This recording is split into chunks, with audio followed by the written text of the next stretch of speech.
Alright mga kaibigan, nandito tayo ngayon sa Apple Tech Cellphone Repair Services at tatanungin natin yung mga common na mga na-encounter namin sa araw-araw. So, huwag ka na mag-play, mga copyright pa tayo niyan eh. Master Jepoy, ano yung pinaka-memorable experience mo pagdating sa mga magugulong kausap? Kumbaga, totoo naman, tama naman, nagre-repair tayo ng cellphone, tayo yung mas nakakaintindi. Pero yung pinaka-super common sense na lang, ano yun? Harap ka. Pinaka super common sense, tapos natatawa na lang tayo. Yung 50-50 yung device mo sa repair, tapos pagka namatay, tatanungin ka, bakit namatay yung unit? Oo, yun, tama yun. Ito naman, si Master Ryan J bilang head technical admin. So, sa mga pagre-reply. So, ano masasabi mo pag babae yung nagchat?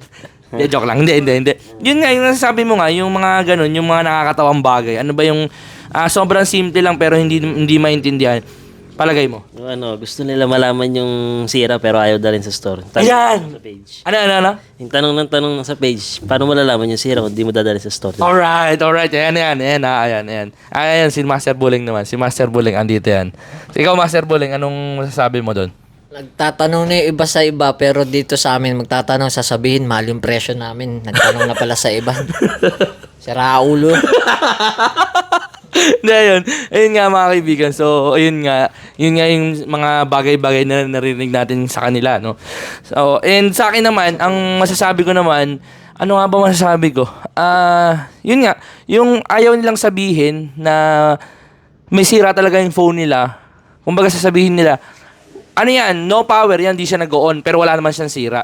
So, ini-insist yung walang sira, paano natin siya gagawin? Kumbaga, paano po yun? Magpapa-unlock po ako ng phone, pero naka-unlock naman siya. So, may mga ganong common mistake. Pero yun lang, hindi naman sa ginagawa akong katatawanan, pero wala lang. Gusto lang namin i-release yung mga sarili namin, yung mga hinaing namin. So, yun lang. Peace out. Testing lang naman to.